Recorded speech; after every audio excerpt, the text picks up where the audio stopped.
Christmas Day, 1521. Although the date is debated on by whether it was Christmas or if the year was even 1521, the history books do their best to describe this event with the fact it was hardly recorded or ever even spoken about.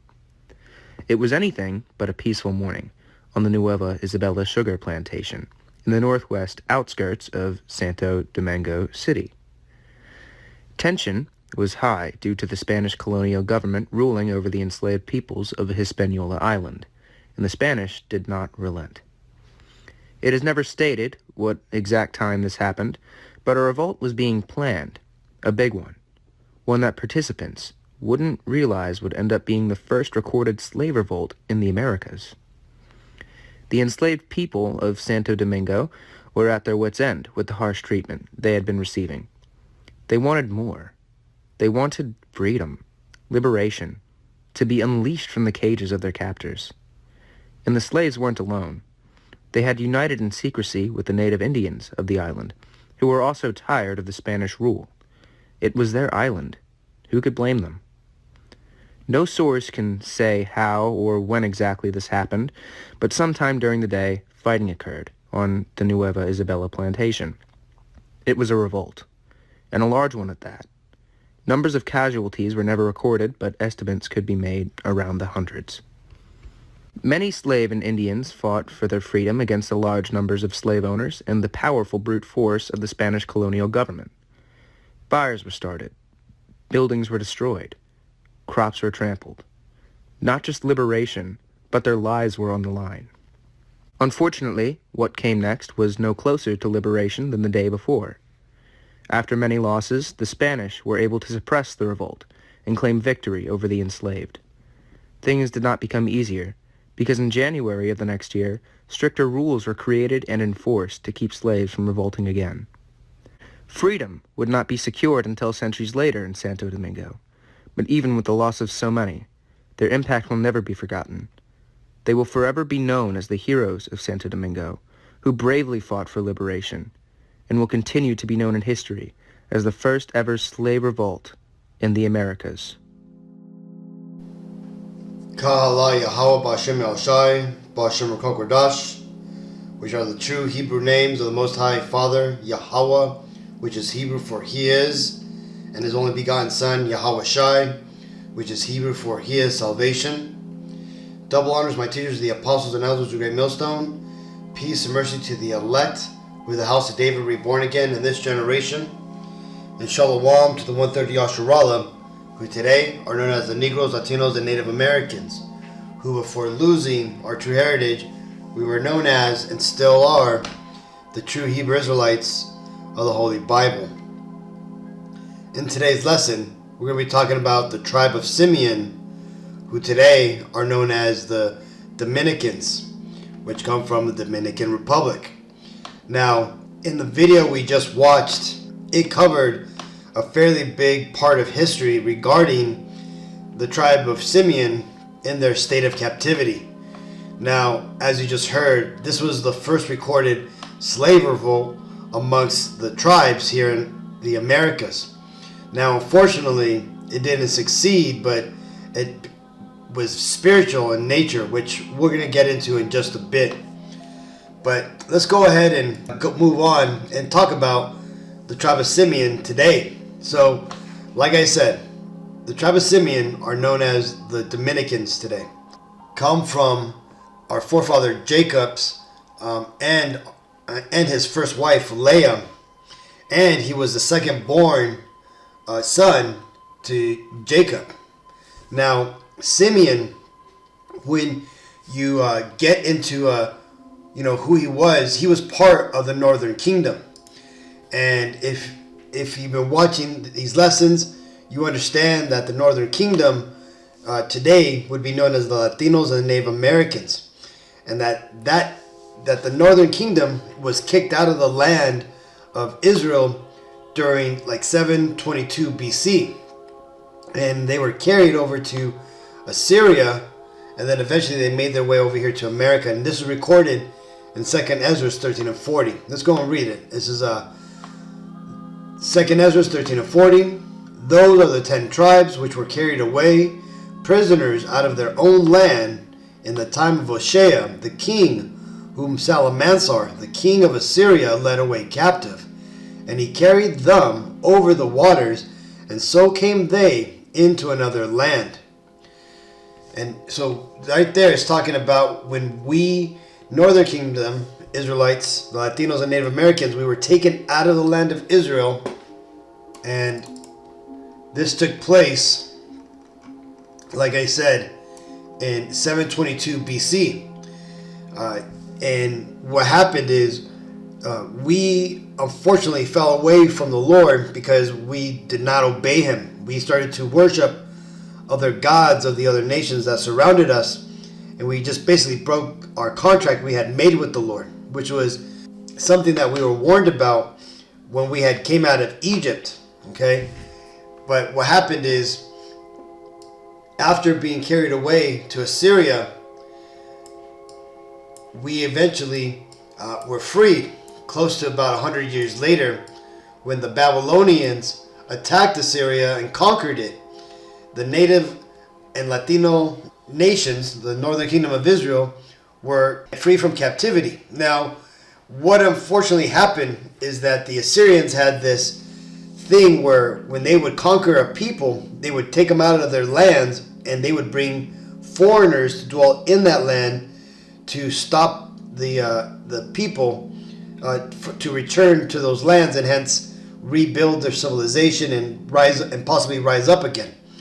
So us Northern Kingdom Israelites, after being freed, a lot of us stayed in the area. Some of us went to other parts of the known world at that time, as the Silk Road was a big trail of commerce during that period.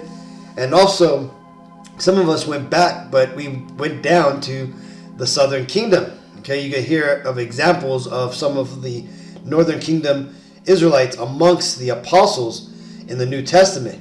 Now, the majority of us, through the leadership of the tribe of Ephraim being the Puerto Ricans, had decided to come over here to the Americas to basically separate ourselves from all the heathen nations, so that way we could try to keep the laws and not have to face being punished again by the Lord.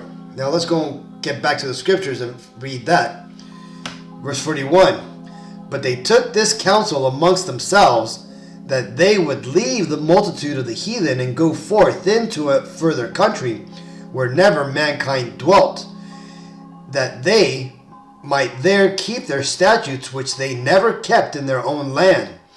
And they entered into the Euphrates by the narrow places of the river. For the Most High then showed signs for them, and held still the flood, till they were passed over.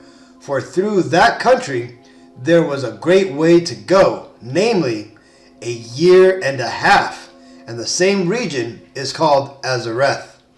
Now Azareth, it is known through many biblical scholars to be the Americas. Okay, now the name Azareth basically means another land, okay, or unknown land. Now the tribe of Simeon came over here to the Americas with the other 10 tribes of the Northern Kingdom, and they were part of the 10 tribes, I should say, and they ultimately settled there on the island of Hispaniola, which today is split into two, between Haiti, which is the tribe of Levi, and the Dominican Republic, which are the tribe of Simeon. Now this here ties ultimately into their future prophecy. And what do I mean by that? Well, when you get into the Bible, the way that you could identify who the tribes are today is that you got to look at the prophecies and also the individual son's blessing that they received. Because not only were we told that the curses that the Lord would put upon us would be a sign unto all the nations of the world of that could be used to identify who the true Israelites are, but every son of Jacob received a blessing and basically a future prophecy of what their descendants would be doing. Now, the prophecy that Jacob gave onto his son Simeon was connected to his son Levi as well.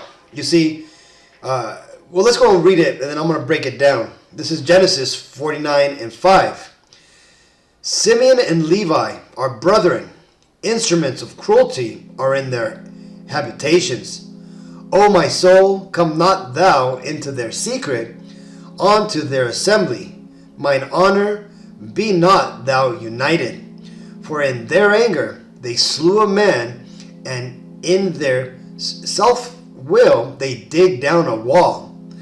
Cursed be their anger, for it was fierce, and their wrath, for it was cruel.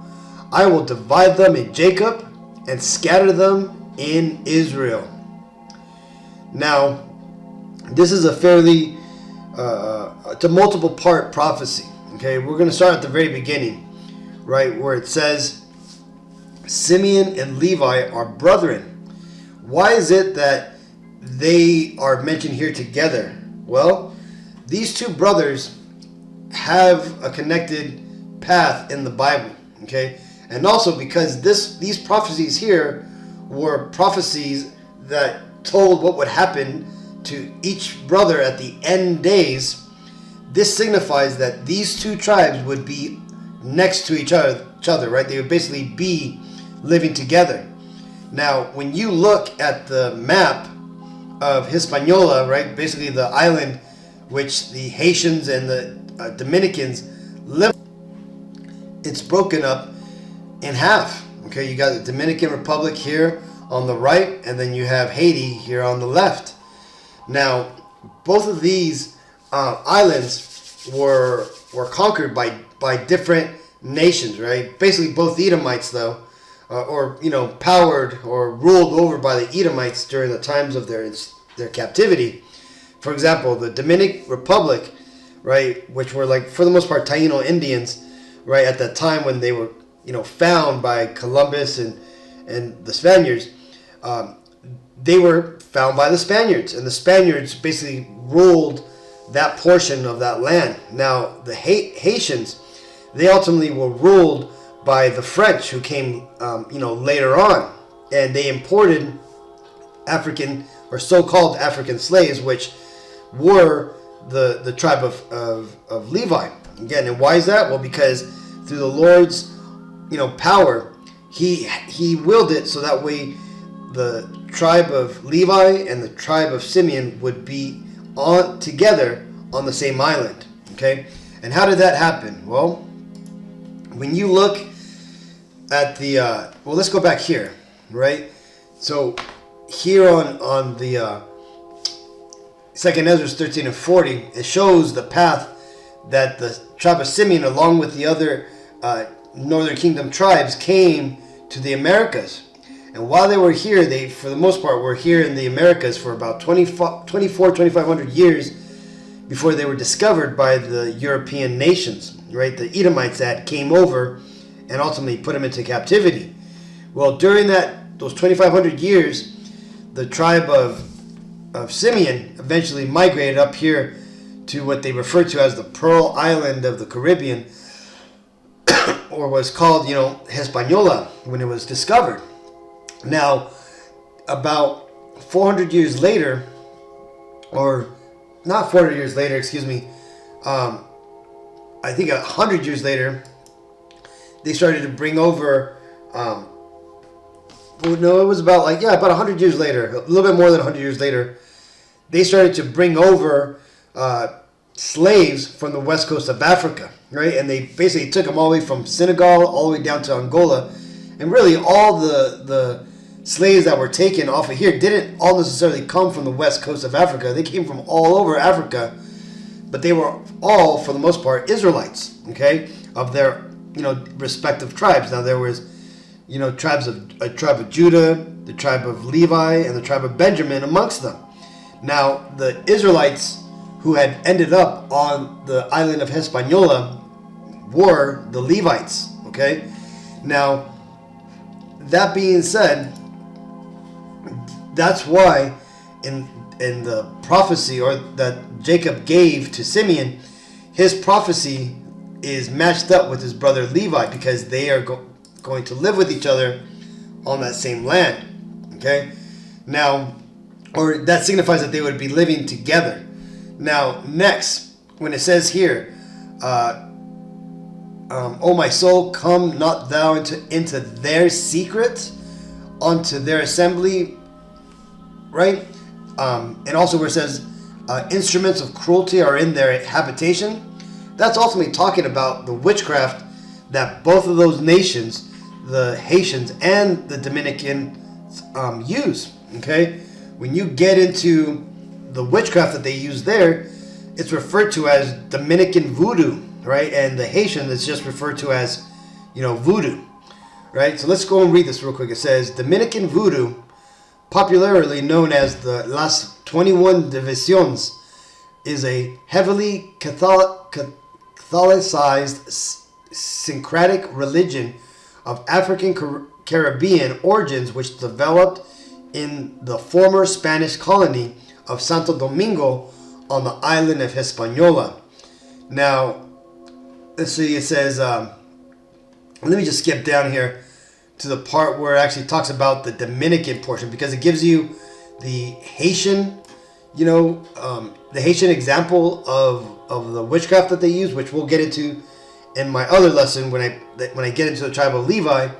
But in this case, since we're focusing on the tribe of Simeon, we're going to focus on the Dominicans, their aspects of their witchcraft. It says, the Dominican voodoo practitioners are often called caballeros, which means horses, brujos, witch doctors, or servidores, servants. But they are also known as papabocos, papalaos, which means priest, mama mambos, and mama laos, which are priestess.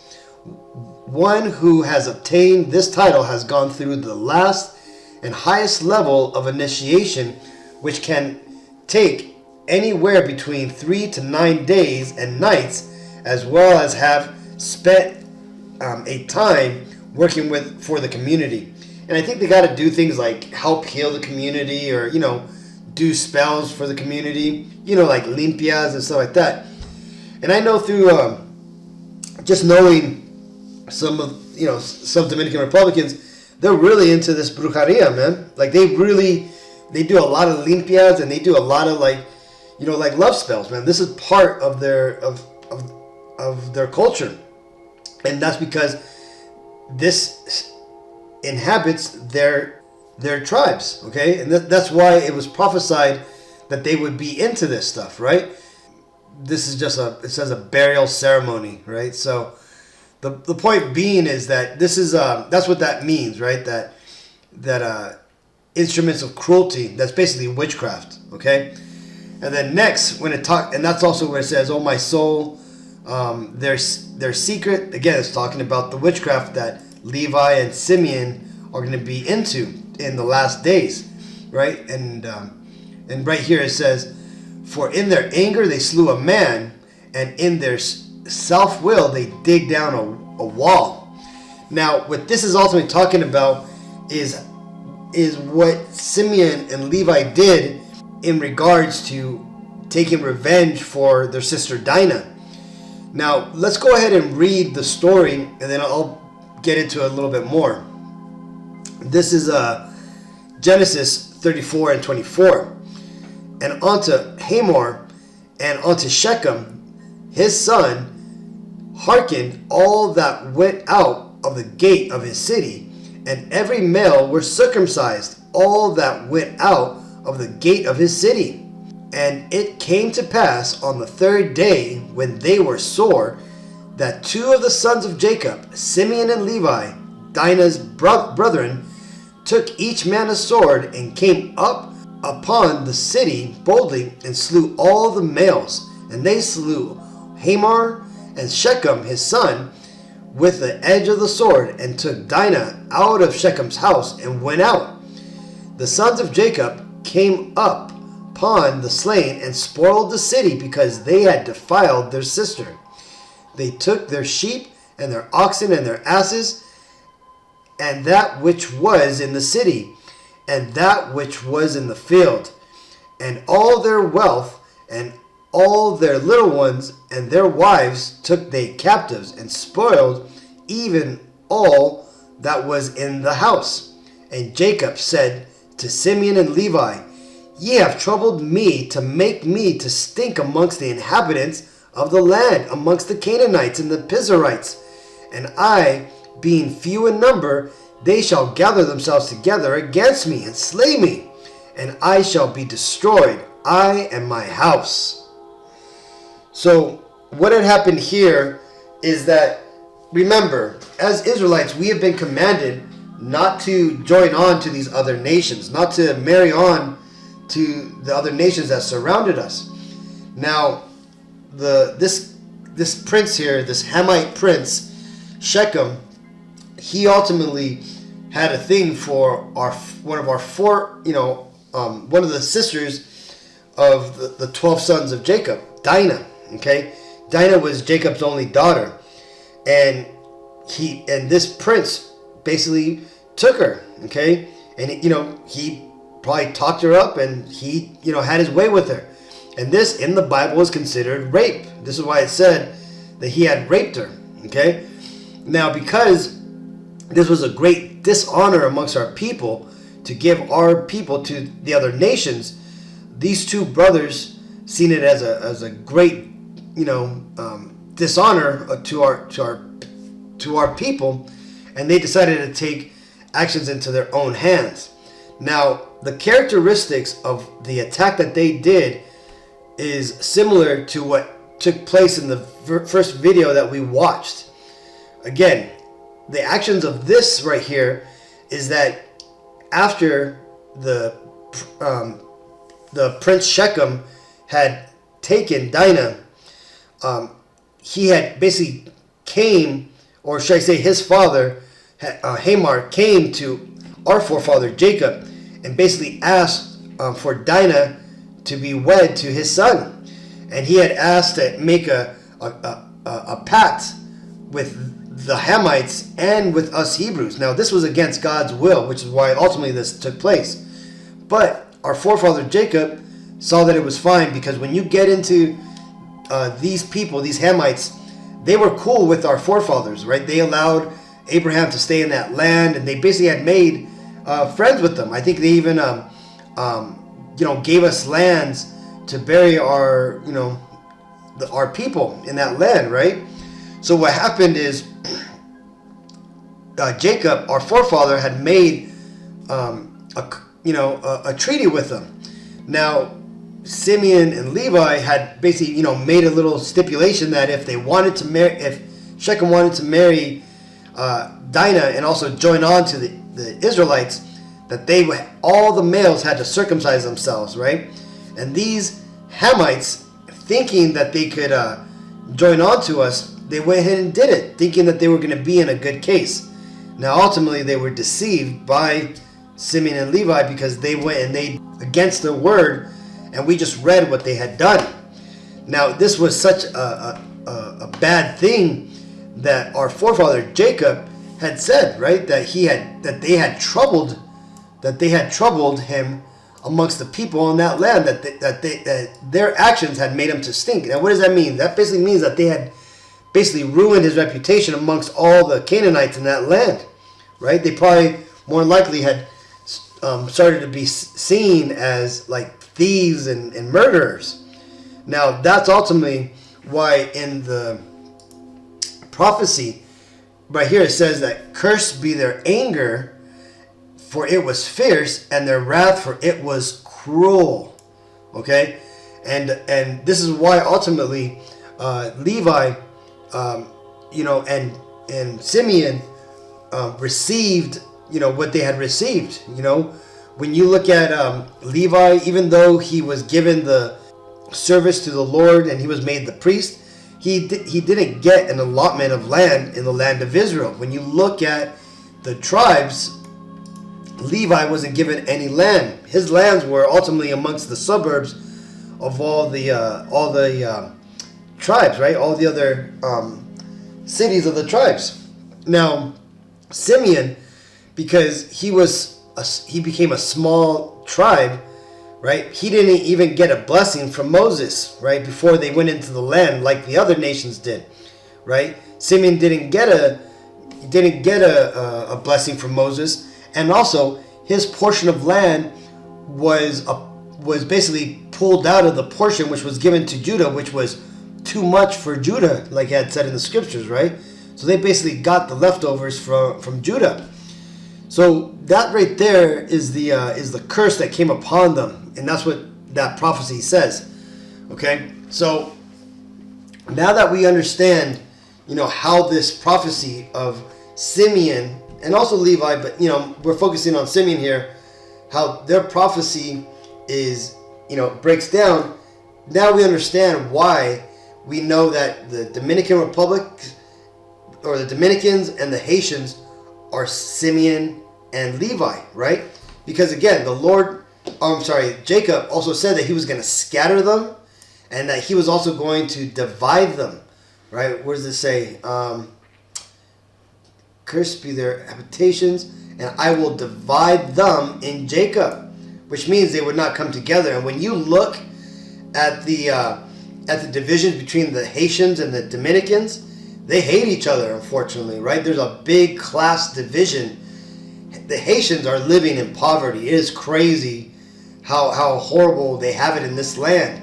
But when you look at the Dominicans, they're doing a lot better, right? Their social economic status is way better than the Haitians, and even the Haitians that go over to the Dominican side to get groceries and like that, they're treated like second class citizens. And again, this is just the division that came upon them because they were cursed. Now let's go ahead and get back to real quick. I just want to talk about the Santo Domingo slave revolt, right? So one crazy thing about this is that the governor who owned all this land, who this plantation had belonged to, was actually Christopher Columbus's son, Diego Columbus, right? And he ultimately led the Spaniards to capture and ultimately, take the land back and stuff. But let's go and read real quick a passage out of this book. It's called Black Indians, A Hidden Heritage, from William Lawrence Katz. And it tells us here on page 33 basically about the Santo Domingo revolt, right? So this gives a little bit of better insight into what actually happened, and to show you the similarities of kind of like you say, like the underhandedness of how the Haitians and the Dominicans attacked the Spaniards, right? How they were in a unassuming, caught off guard ways, just like how the Shechem and the Hamites were caught off guard when they were attacked by Simeon and Levi. All right, it says in 1522, Europeans in the Americas first learned that slavery did not easily lead to enormous wealth. On Christmas Day, African and Indian slaves, right? African would be the Levites, the Indians would be the tribe of Simeon, on a plantation owned by Diego Columbus, rose and murdered their masters. Overseers, nearby Native Americans, joined the rebels. The beautiful island of Hispaniola shook with the first recorded slave rebellion in the New World. The conspiracy had spread across the sprawling sugar plantations in the weeks before Christmas. Patiently, the plotters waited until Christmas Day, when the planters and their families would be bloated with food, soaked with liquor, and too weak or sleepy to offer much resistance. So you see that? So just like in the biblical reference to the attack on the Hamites, just like how Levi and Simeon waited for the third day for them to attack the Hamites because they knew they were going to be in a weakened state, they did the exact same thing here too, right? They waited for their enemies to be in a weakened, disoriented state before they attacked them. Continuing, it says, Then they struck, plunging into the night to kill whites and find freedom. For 2 days they met little opposition, but on the third, Spanish troops caught up with the rebels in an open field. Open fired. The fugitives broke for the woods, and Europeans were unfamiliar with the treacherous terrain near the city of Santo Domingo. Few were willing to pursue their most dangerous slaves into an area suited for guerrilla warfare. Governor Diego Columbus, his Spanish troops, and advisors decided on a new strategy. The governor hired Native Americans for a dangerous task of tracking fugitives. A hunt began. The exact outcome is unclear.